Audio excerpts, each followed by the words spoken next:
MLA TK. Govindan വധഭീഷണി എന്ന് പരാതി. ഈ യാത്ര അധികം ഉണ്ടാകില്ലെന്നും പണി ജയിലിലുള്ളവർ നോക്കുമെന്നും ഫോൺ സന്ദേശം ലഭിച്ചതായാണ് പരാതി. വിളിച്ചയാൾ ആഭ്യന്തരമന്ത്രി രമേശ് ചെന്നിത്തലയും അസഭ്യം പറഞ്ഞതായും പരാതിയുണ്ട്. CPIM ആണ് ഭീഷണിക്ക് പിന്നിലെന്ന് ടി.കെ. ഗോവിന്ദൻ ആരോപിച്ചു. വാർത്താസമ്മേളനം നടത്തിയത് നേതൃത്വത്തിന് രസിച്ചു കാണില്ലെന്നും ടി.കെ. ഗോവിന്ദൻ പറഞ്ഞു.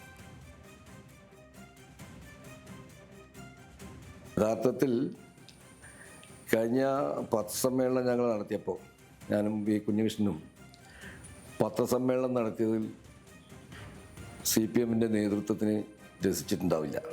തളിപ്പറമ്പിൽ തെറ്റുപറ്റിപ്പോയി എന്നാണ് സംസ്ഥാന കമ്മിറ്റി പറയുന്നത്. അപ്പോൾ തെറ്റ് ആർക്കാണ് പറ്റിയത്? ഇക്കാര്യം ഞാൻ ചോദ്യം ചെയ്തിരുന്നു.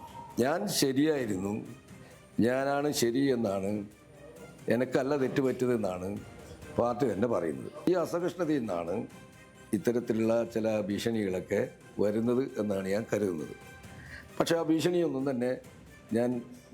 തന്നെ വില കൽപ്പിക്കുന്നില്ല. നിഖിൽ അളവൂരാണ് വിവരങ്ങളുമായി ചേരുന്നത്. നിഖിൽ, ടി.കെ. ഗോവിന്ദന്റെ സ്ഥാനാർത്ഥിത്വവും നമുക്ക് എല്ലാവർക്കും അറിയാവുന്നതുപോലെ തന്നെ സ്ഥാനാർത്ഥിത്വവും വിജയവും ഒക്കെ അദ്ദേഹത്തിന് രാഷ്ട്രീയ എതിരാളികളെയും അദ്ദേഹത്തിനോട് ചില വൈര്യമൊക്കെ തോന്നുന്ന പോലെയും അനുഭവപ്പെടുന്ന രീതിയിലൊക്കെയുള്ള ആളുകൾ സൃഷ്ടിച്ചിട്ടൊക്കെ ഉണ്ട്. അതുകൊണ്ട് തന്നെ ഇങ്ങനെയൊരു ഭീഷണി സന്ദേശം വരുമ്പോൾ അദ്ദേഹം ആദ്യം പറയുകയും ചെയ്യുന്നത് ഇതിനു പിന്നിൽ CPM ആണ് എന്നുള്ളതാണ്. എന്തായാലും പരാതി കൊടുത്ത സ്ഥിതിക്ക് അന്വേഷണം ഇതിൽ തുടങ്ങിയിട്ടുണ്ടോ? എന്തൊക്കെയാണ് വിവരങ്ങൾ?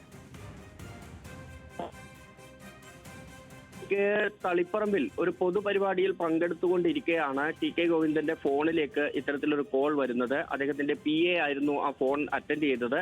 ആ ഫോൺ എടുത്ത ഉടൻ തന്നെ തെറിവിളികളും ഒപ്പം തന്നെ ചില ഭീഷണിപ്പെടുത്തുന്ന കാര്യങ്ങളുമായിരുന്നു പറഞ്ഞിട്ടുണ്ടായിരുന്നത്. ഈ യാത്ര അധികകാലം മുന്നോട്ട് പോകില്ല, ജയിലിലുള്ളവർ നോക്കിക്കോളും തുടങ്ങിയ കാര്യങ്ങൾ പറഞ്ഞു. കേൾക്കാൻ പറ്റാത്ത വിധത്തിലുള്ള അശ്ലീലമാണ് ആ സംഭാഷണത്തിൽ ഉടനീളം ഉള്ളത് എന്നതുകൂടിയാണ്. ടി.കെ. ഗോവിന്ദൻ മാത്രമല്ല, ആഭ്യന്തരമന്ത്രി രമേശ് ചെന്നിത്തലയ്ക്കെതിരെയും ആ ഫോൺ കോളിൽ ഇത്തരത്തിൽ അശ്ലീലം പറഞ്ഞുകൊണ്ടുള്ള ഭീഷണിയും തെറിവിളികളും ഒക്കെ ഉണ്ടായിരുന്നു. ഇതിന് പിന്നാലെ മയ്യിൽ പോലീസിൽ ടി.കെ. ഗോവിന്ദൻ പരാതി നൽകുകയും ഇന്നലെ രാത്രി തന്നെ പോലീസ് കേസെടുക്കുകയും ചെയ്തതാണ്.